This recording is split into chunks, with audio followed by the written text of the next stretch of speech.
ॐ तव कथामृतं तप्तजीवनं कविभिरीडितं कल्मषापहं श्रवणमङ्गलं श्रीमदाततं भुवि गृह्णन्ति ये भूरिदा जनाः। দক্ষিণেশ্বর মন্দিরে সেবক সঙ্গে শ্রীরামকৃষ্ণ 1884 10ই নভেম্বর। ঠাকুর আজ স্নান করিলেন, স্নানান্তে কালীঘরে যাইতেছেন। মণি সঙ্গে আছেন। ঠাকুর তাহাকে ঘরে তালা লাগাইতে বলিলেন। কালীঘরে যাইয়া ঠাকুর আসনে উপবিষ্ট হইলেন ও ফুল লইয়া কখনো নিজের মস্তকে কখনো মা কালীর পাদপদ্মে দিতেছেন। একবার চামর লইয়া ব্যজন করিলেন, আবার নিজের ঘরে ফিরিলেন। মণিকে আবার চাবি খুলিতে বলিলেন। ঘরে প্রবেশ করিয়া ছোট খাটটিতে বসিলেন। এখন ভাবে বিভোর, ঠাকুর নাম করিতেছেন। মণি মেঝেতে একাকী উপবিষ্ট। এইবার ঠাকুর গান গাহিতেছেন।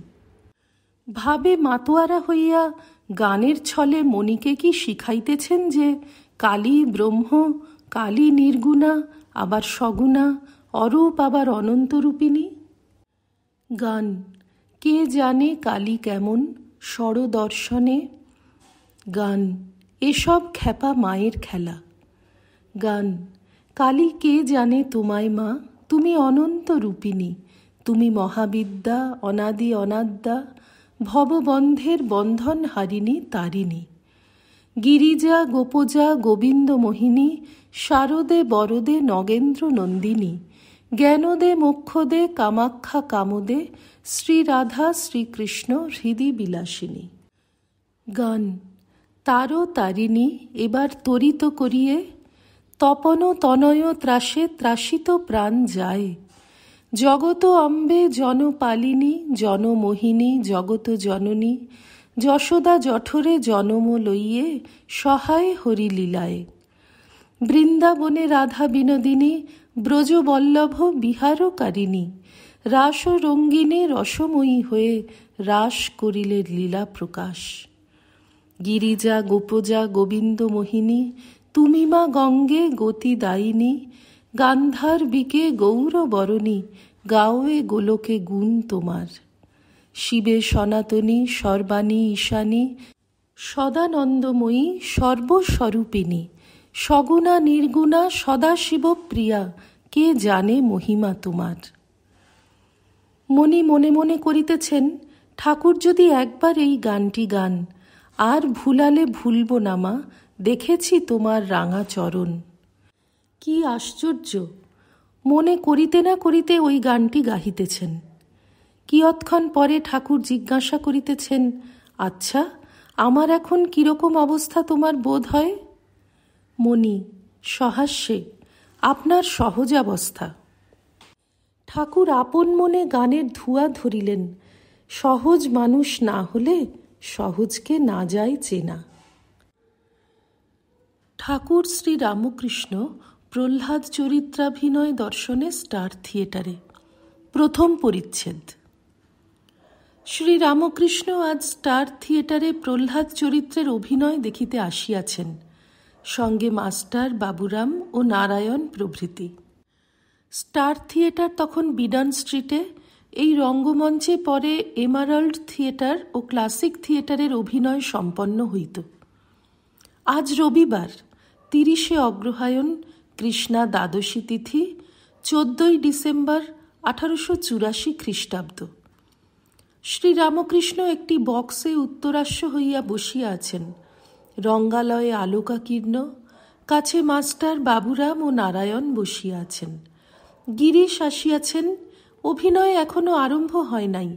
ঠাকুর গিরিশের সঙ্গে কথা কহিতেছেন। শ্রীরামকৃষ্ণ সহাস্যে, বা তুমি বেশ সব লিখেছ। গিরিশ, মহাশয় ধারণা কই, শুধু লিখে গেছি। শ্রীরামকৃষ্ণ, না, তোমার ধারণা আছে। সেই দিন তো তোমায় বললাম, ভিতরে ভক্তি না থাকলে চালচিত্র আঁকা যায় না। ধারণা চাই। কেশবের বাড়িতে নববৃন্দাবন নাটক দেখতে গিয়েছিলাম।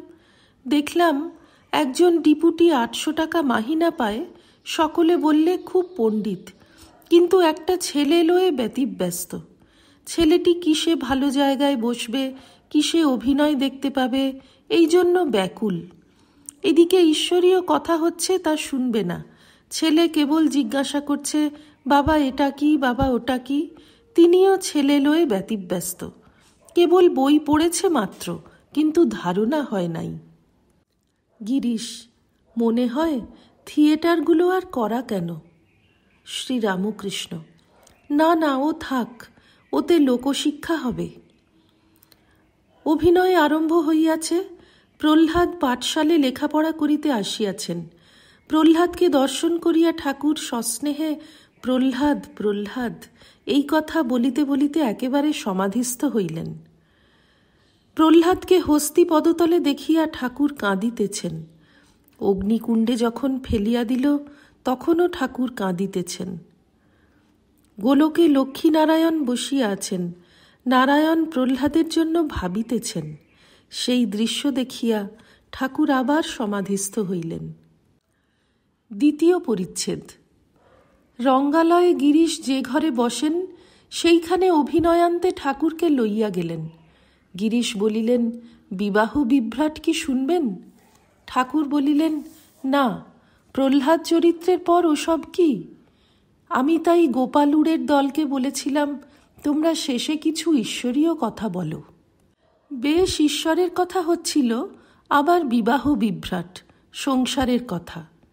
যা ছিলুম তাই হলুম, আবার সেই আগেকার ভাব এসে পড়ে। ঠাকুর গিরিশাদির সহিত ঈশ্বরীয় কথা কহিতেছেন। গিরিশ বলিতেছেন, মহাশয়, কিরকম দেখলেন? শ্রীরামকৃষ্ণ: দেখলাম সাক্ষাৎ তিনিই সব হয়েছেন।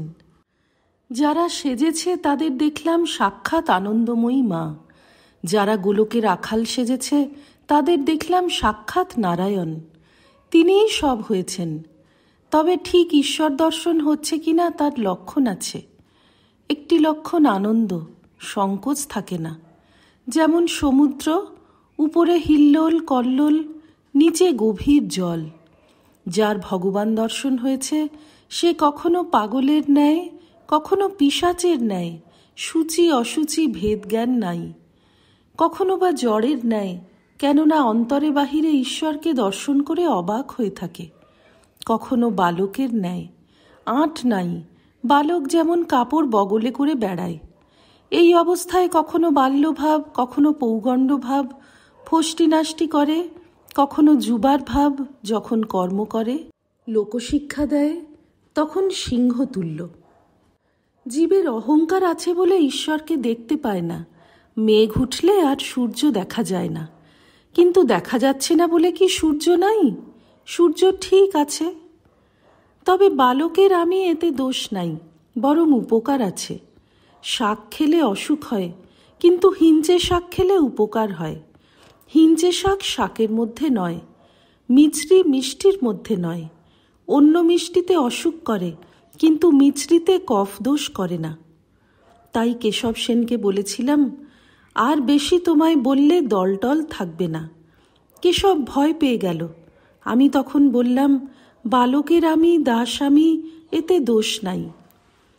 যিনি ঈশ্বর দর্শন করেছেন তিনি দেখেন যে ঈশ্বরই জীবজগৎ হয়ে আছেন, সবই তিনি। এরই নাম উত্তম ভক্ত। গিরিশ সহাস্যে, সবই তিনি, তবে একটু আমি থাকে, কফ দোষ করে না। শ্রীরামকৃষ্ণ সহাস্যে, হাঁ, ওতে হানি নাই। ও আমিটুকু সম্ভোগের জন্য। আমি একটি তুমি একটি হলে আনন্দ ভোগ করা যায়, সেব্য সেবকের ভাব। আবার মধ্যম থাকের ভক্ত আছে, সে দেখে যে ঈশ্বর সর্বভূতে অন্তর্যামী রূপে আছেন। অধম থাকের ভক্ত বলে, ঈশ্বর আছেন, ওই ঈশ্বর, অর্থাৎ আকাশের ওপারে। সকলের হাস্য। গোলকের রাখাল দেখে আমার কিন্তু বোধ হলো সেই সব হয়েছে। যিনি ঈশ্বর দর্শন করেছেন তাঁর ঠিক বোধ হয় ঈশ্বরই কর্তা, তিনিই সব করছেন। গিরিশ মহাশয়, আমি কিন্তু ঠিক বুঝেছি, তিনিই সব করছেন। ওম নিরঞ্জনম নিত্যমনন্তরূপং ভক্তানুকম্পাধৃতবিগ্রহং বৈ ঈশাবতারং পরমেশমিড্যং তং রামকৃষ্ণং শিরসা নমামঃ। শ্রীরামকৃষ্ণার্পণমস্তু।